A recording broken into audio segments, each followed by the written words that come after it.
Friends, this is the Bijou Baker. I'm Maria. I'm going to be giving a cookie decorating class, and so I've got a lot of cookies to make for the students. And this is going to be a fun class because they're all really creative ladies. The cookies I'm going to make, they're great big cookies. It's about the size of my hand. So there's a lot of room to decorate and do some really fun stuff. And these ladies are stampers. They make cards and stuff like that. So I'm going to teach them how to stamp on a cookie. It takes a couple tricks to know how to do this. This is a very good recipe. There are tons of rolled out sugar cookies everywhere. This is a honey butter sugar cookie, and it's got just a very subtle flavor to it, which I like. But you can make all sorts of adjustments to it later, and I'll show you that. But for now, I just want to show you how to make the dough. And then I want to show you a trick that will save you a ton of muscle later on, okay? So let me go ahead and show. First off, isn't she beautiful? Isn't she beautiful? I love her. I made her a while ago and use her all the time. So anyways, that's me showing off my Wonder Woman. All right, so in here, let me get you real close. In here, I've got the butter, and it's very soft and at room temperature. When they say to mix until light and fluffy, that's exactly what's going to happen. And I'm going to mix it with the sugar. It's a lot of sugar. I'm doing a double recipe here, so don't let these quantities scare you. Okay, so I'm going to start off slow because I've got a powder here.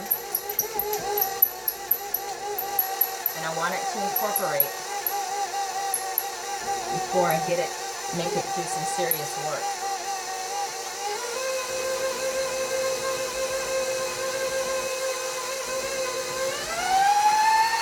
So there it goes. It's going to work. In the meantime, while that's working, the reason I'm using the paddle attachment is because it's kind of like the workhorse. Is that too loud? Unlike the whisk attachment, which is going to put in a lot of air. I don't want a whole lot of air in this, but I need some power. So it's going to go for about 3 minutes. It's going to go steady, and it's going to look fluffy. And the color's going to die down a little bit, and you'll see. So let me just continue.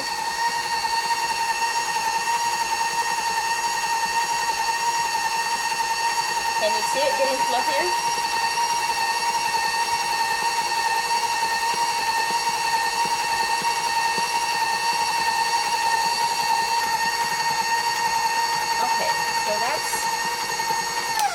Been about 3 minutes. Now I'm going to add the eggs, and for this you could do one at a time. I'm just going to go ahead and do them all together, but I stop my mixer so that they don't go everywhere and get splatter. So I'm going to start off slow.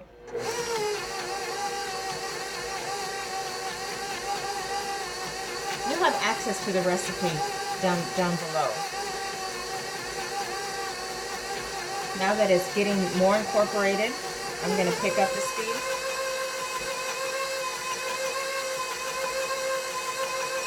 And you want to keep going until it's all basically one color.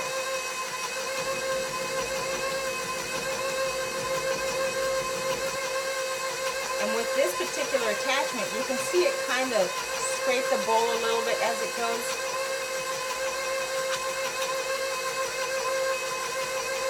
But you still want to stop and scrape it anyway, because especially for this particular mixer, it's got a little cup on the bottom, and that little cup just below, it doesn't get mixed in. That's my only gripe about this mixer. But as long as I keep doing this, I guess it doesn't matter, right?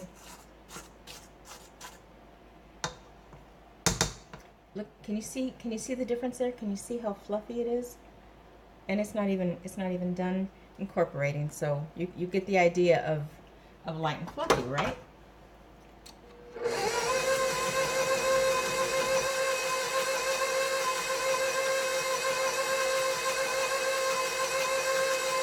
Okay, now I'm going to add my vanilla, Again, this is a double recipe, so there's a lot of it. And this is the trick that this is part honey and part corn syrup. And the corn syrup's going to make it a little make it firm, and the honey's just going to give it a good flavor. If you don't want to use that, you could use agave nectar or you know, you could even use molasses, knowing that it's really going to change the color and the flavor. So if you're looking for just a dessert kind of cookie, go that way. But if you are going to be cutting them out to decorate them, I'd really stay with something clearer. Okay.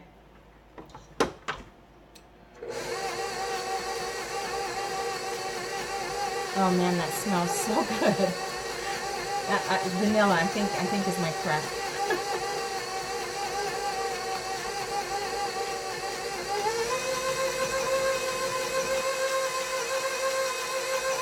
Okay, now I'm gonna add the flour. Now flour, it's just gonna poof everywhere. And I've got a fan blowing at me right over there in case you can't tell by this. So the last thing I want is more flour flying everywhere. If you don't have one of these dust guards, don't worry about it. It was the other mixers I had never came with one. So what I do is I just use a towel. I cover it, and there you go. In fact, I'll do that just so that you do know. So I've got my flour here. I'm just going to add a little bit at a time. I'm going to do a couple of scoops because I want you to see what the flour does. Okay, so this is up. I'm covering it, and I'm going to just kind of switch back and forth.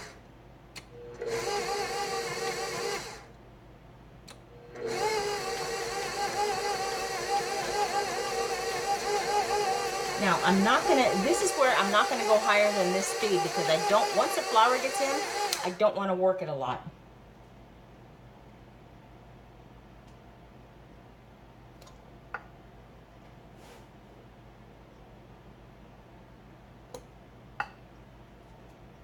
All right, I'm gonna continue this,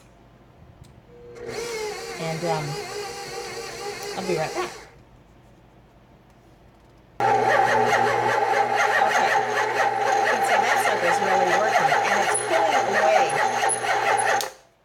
Away from the bowl, and that's how you know it's done.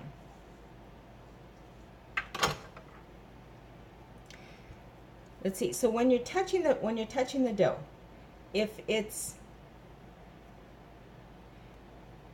nothing comes off of your hand and all you see is just a little bit of glisten from the butter, that's good. And this is going to be a really good dough. It's dry enough that it's not going to stick to anything, but it's still moist enough that it'll have a lot of flavor.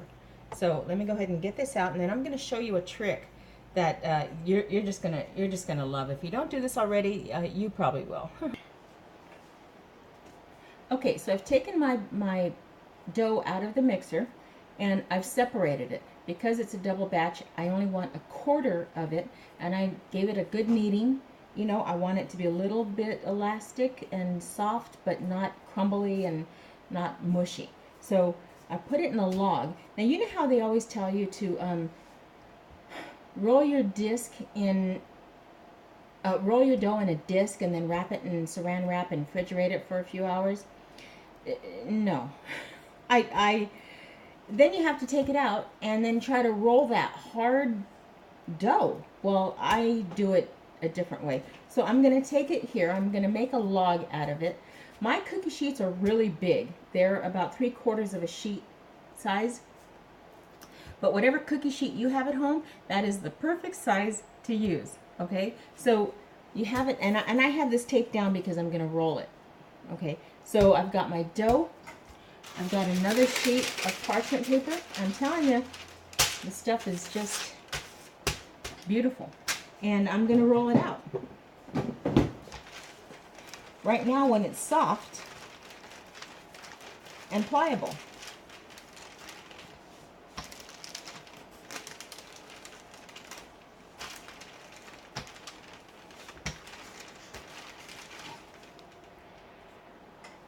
Okay, So it's rolled out pretty well. And if you see underneath, some of the paper is bent and crinkled. So that's easy enough. Flip it over. You see these wrinkles? I don't want them there. So I'm going to lift up the sheet.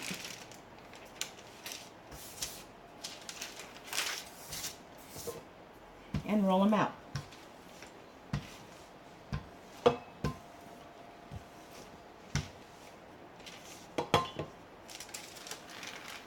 And that's it.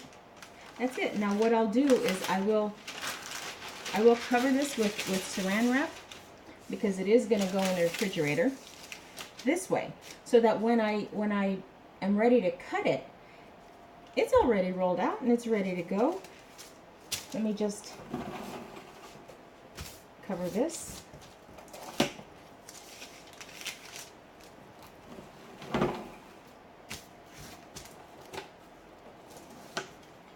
Now, I still have several more to do. That fan. It's a blessing and a curse, I'm telling you. So, that'll be how I'll store it. It'll stay like this. Let me show you how thick I got it, okay? So, it's pretty thick. And that's a good size for a rollout cookie. It's about 1/8 of an inch, if not a little bit more. But if you get it too thin, and if you like the crunchy cookies, roll it out more. I like them a little bit thicker because they look better.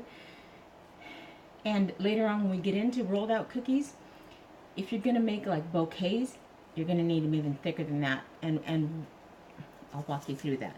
But this is how I use my rollout sugar cookies, and this is the trick that's gonna just save you a lot of muscle in the long run, because this doesn't come easy. What a dork. Okay, I also do the same thing for pie crusts. So roll it out beforehand while it's pliable. Let it set, let it chill, let it do its magic in the refrigerator, and then use it. Okay, well, I've still got a lot more dough to do, so I gotta get to work. All right, my friends, until next time, happy baking.